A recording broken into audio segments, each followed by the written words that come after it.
Salutations à toutes et à tous, bienvenue en ce 23 décembre à l'ouverture de l'avant-dernière case de notre calendrier de l'Avent. Et donc aujourd'hui je vous ai mitonné une petite sélection de mon auteur préféré. Je vous donne un indice.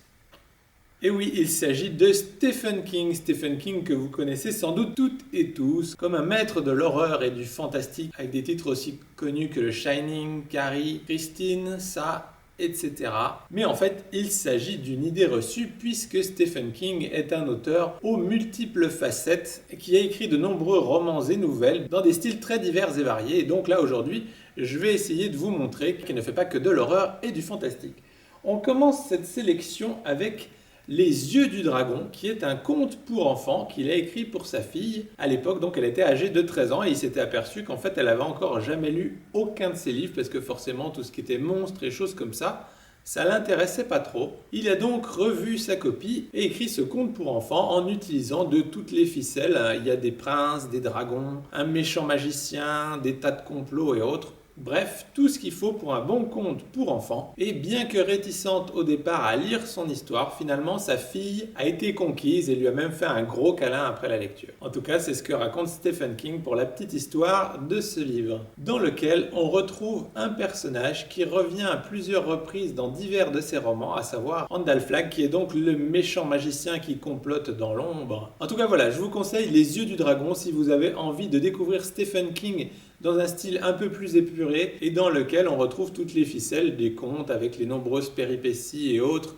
qui vont émailler le récit. Cerise sur le gâteau, la version que l'on possède à la médiathèque est illustrée en noir et blanc, ce qui rajoute une touche sympathique au récit. Donc Stephen King, qui est un auteur très prolifique, a également été énormément adapté en film ou en série télé, avec plus ou moins de succès. Tout n'est pas forcément à voir, mais il y a peut-être un film que vous connaissez sur l'univers carcéral qui s'appelle Les Évadés, donc avec entre autres Morgan Freeman, qui n'est pas un illustre inconnu. Et bien à la base, il faut savoir que ce film est tiré d'une des nouvelles de Stephen King, et elle se trouve dans le recueil Différentes saisons. Une très chouette histoire qui se déroule en prison, réalisée par Frank Darabont, que l'on retrouvera à nouveau à la réalisation d'une adaptation de Stephen King qui se déroule dans l'univers carcéral, mais cette fois-ci avec Tom Hanks. Il s'agit de La Ligne Verte. Nouveau roman sans horreur, il s'agit de 22-11-63 qui est la date de l'assassinat de John Fitzgerald Kennedy. Faites attention parce que le livre en VO s'appelle 11-22-63 puisqu'ils inversent par rapport à nous en mettant d'abord le mois puis le jour avant l'année. Donc le postulat de base, c'est qu'un enseignant va se retrouver par hasard projeté dans le passé et atterrir en 1958. Et son idée fixe va être de tenter d'empêcher l'assassinat de John Fitzgerald Kennedy, donc le 22 novembre 1963. Et ce afin d'éviter la crise actuelle des États-Unis, empêcher la guerre du Vietnam, etc. Et donc rendre la nation plus florissante. Y parviendra-t-il? Vous le saurez en découvrant le roman qui est une superbe fresque qui retrace donc à merveille l'ambiance des années 60 aux États-Unis. On sent qu'il y a eu un énorme travail de recherche pour rendre tout ça le plus précis possible. Et autant dire que la société a quand même bien changé en une quarantaine d'années. A noter également que ce roman a été adapté en mini-série avec James Franco, donc je crois qu'il y a eu une saison de 8 épisodes à découvrir également. Je dois avouer que j'ai dû me restreindre pour cette vidéo parce que sinon je pourrais vous parler de Stephen King et de ses œuvres pendant des heures, puisque comme je l'ai dit, c'est vraiment mon auteur préféré, que j'ai quasiment tout lu ce qui est paru en français, mais également en version originale, puisque c'est un des rares auteurs que je lis également en VO, et que chez moi, il a sa propre bibliothèque, tellement je possède de versions différentes de ses ouvrages. Mais du coup, avant de se quitter, on va quand même parler un peu de son œuvre majeure, à savoir La Tour Sombre, qu'il qualifie lui-même de la Jupiter du système solaire de son imagination. En gros, c'est donc sa saga fleuve qu'il a commencé lorsqu'il était étudiant,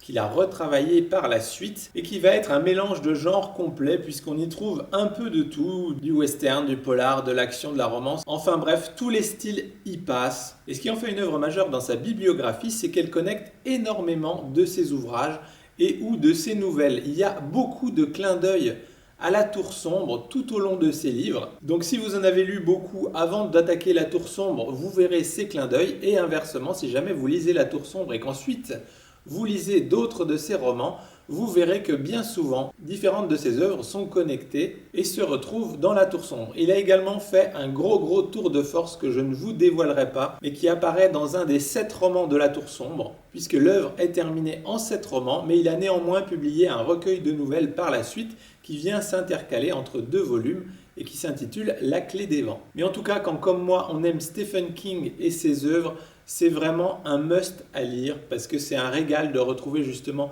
tous ces petits clins d'œil, de découvrir cet univers immense et le fait qu'ils soient tous connectés via des réalités et des mondes un peu alternatifs, que toute œuvre pour suivre les plans du destin. Bref, c'est à lire absolument pour se rendre compte de l'immensité du talent de Stephen King qui pour moi demeure un des auteurs majeurs de notre époque, même si ce n'est pas forcément l'avis de tout le monde. Donc certes, tout ce qu'il a fait n'est pas forcément parfait, loin de faire l'unanimité, mais ça reste un formidable conteur d'histoire, et en général, quand on ouvre un de ses livres, on est happé dedans jusqu'à la fin de l'histoire. En tout cas, c'est le cas pour moi. Donc j'espère que cette case, pourquoi pas, vous aura donné envie de découvrir ou redécouvrir Stephen King et son univers.